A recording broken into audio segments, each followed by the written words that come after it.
What's up, guys? Welcome to Roensch Capital Charts. Today we're taking a look at the ever so popular S&P 500 ETF SPY, ticker symbol SPY, on a variety of time frames in anticipation of the next trading day, Friday, April 5th. All right, guys, SPY here today finished the day down $6.34 a share, minus 1.22%. Honestly, when it was all said and done, it really wasn't all that bad under the circumstances. Of course, we got some macro market-wide volatility in the last third of the day. A couple of things to be aware of here. Tomorrow morning, 1 hour before the market opens, we get the jobs report. Now, we get three primary data points. I'll just really quickly take you through the expectations. These all hit at the same time, 1 hour before the market opens, wherever you are in the world. We get the U.S. unemployment rate. The previous number we got was 3.9%. The forecast for tomorrow is 3.8%. We get U.S. non-farm payrolls. The previous number was 275,000. The forecast for tomorrow is 213,000. And the third and final number that we get is U.S. average earnings year over year. The previous was 4.3%, and the forecast for tomorrow is 4.1%. So some of this volatility late in the day today is undoubtedly a little bit of, shakes heading into tomorrow. So pay attention, set your alarm. 1 hour before the market opens, that's hitting. In addition to that, we did get some Fed comments today. It's really nothing we haven't heard before. We had some Fed members saying that, it's, quote, it's smart for the Fed to take our time, meaning cutting rates. No one wants inflation to reemerge. And then Kashkari, who, is notoriously a pretty big hawk.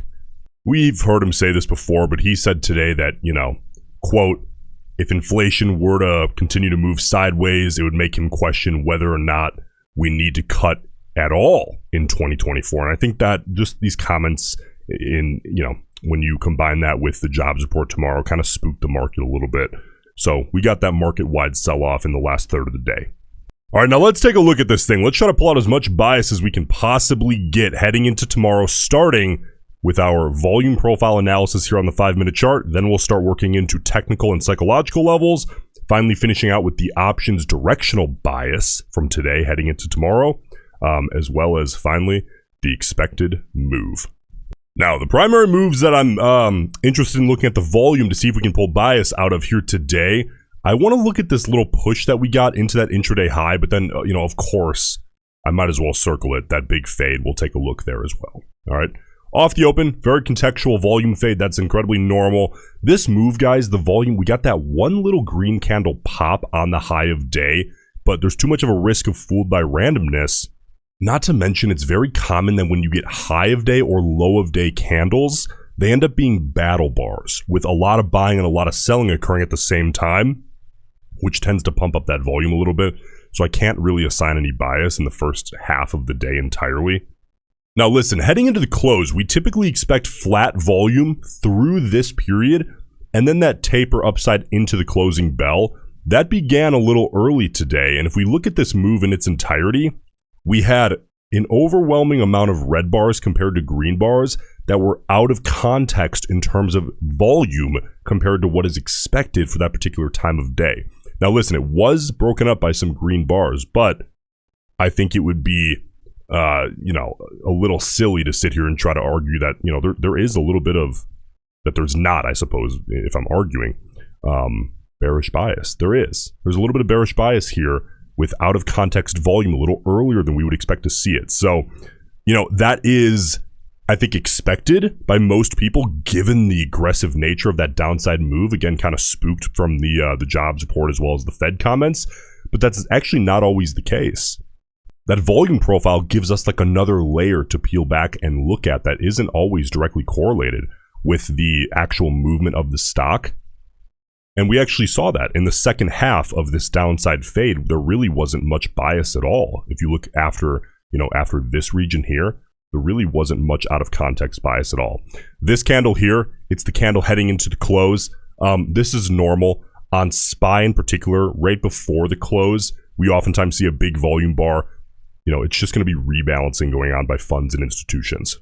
Now, let's move on and start taking a look at the self-fulfilling prophecy psychological levels heading into tomorrow. A lot of traders are going to be paying attention to this, so we need to be watching as well. Now, today, off the open, we actually reclaimed the 200 period and, well, in pre-market more so, and held it throughout the day. Now, guys, when macro volatility hits, it tends to take precedence over psychological levels like these very common 50 and 200 period moving averages on a highly watched chart like the 30-minute, and we broke right through without a second thought. Now, that does leave us here if we look. Currently, we're about 1.35% away from the nearest moving average on the 30-minute, which is the 50. I do expect this to come downside a bit into tomorrow just to catch up with today's, kind of higher volume downside move in the last third of the day. So that will get a little bit smaller, I would expect. But still, anything over about 1% in SPY is a relatively volatile day. Okay. So we can't expect that to happen every day, but 2% of course is a lot more rare than 1% days, and we're only about 1 to 1.3 or so percent away from that level right now.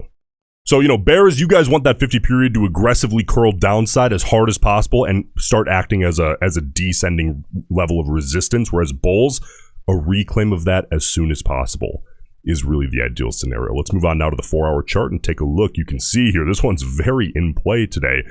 We were actually kind of caught here by the 200 period on the 4-hour chart. Again, a heavily watched chart, this exact one right here.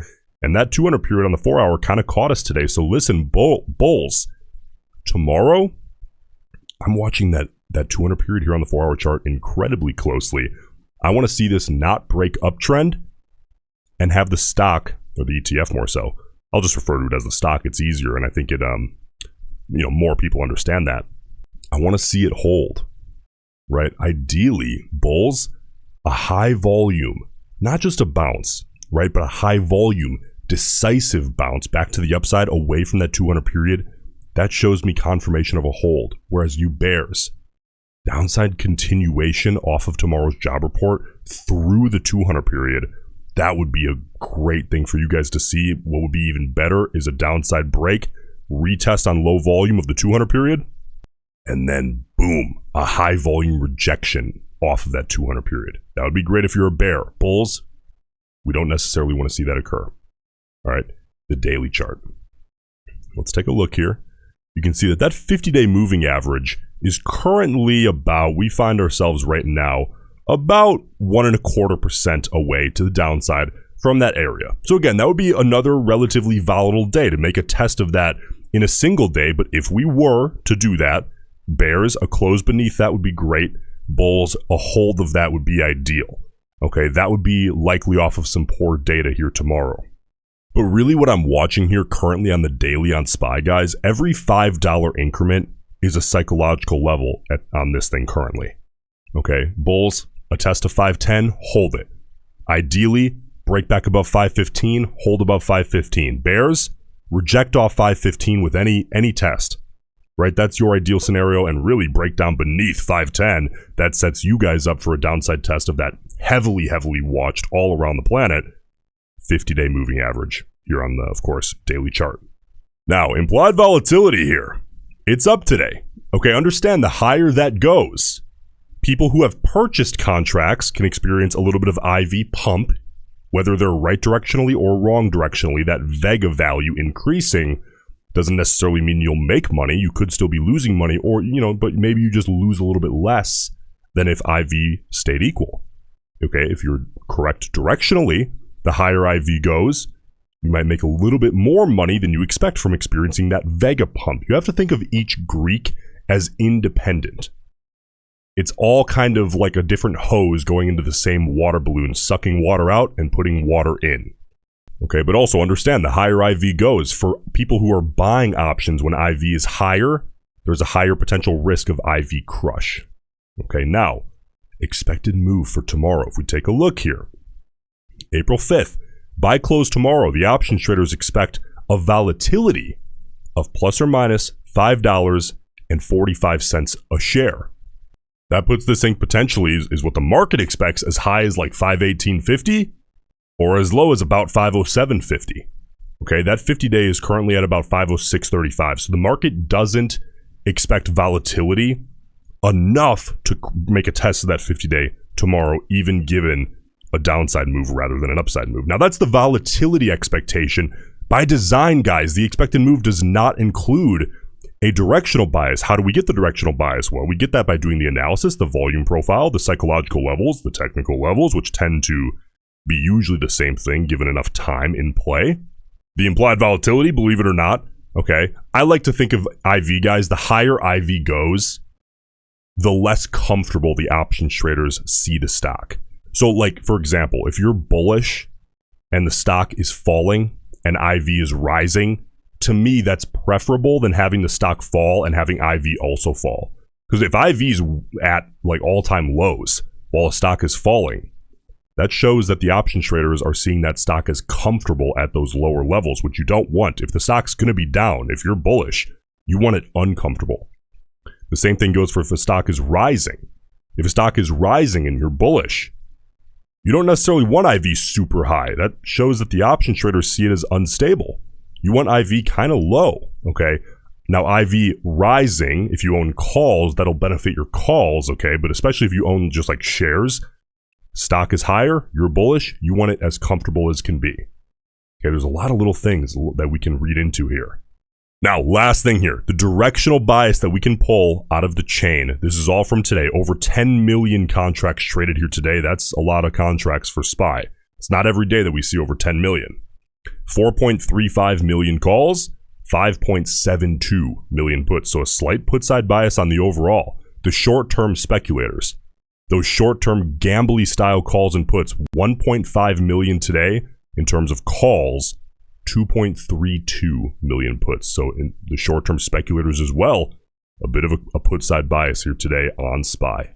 Listen, guys, SPY will be a daily upload from here on out. It is going to hit every day that the market is open. The video will drop at 6 p.m. Eastern time sharp. So please subscribe to the channel. I greatly appreciate it, and I'll see you in the next one.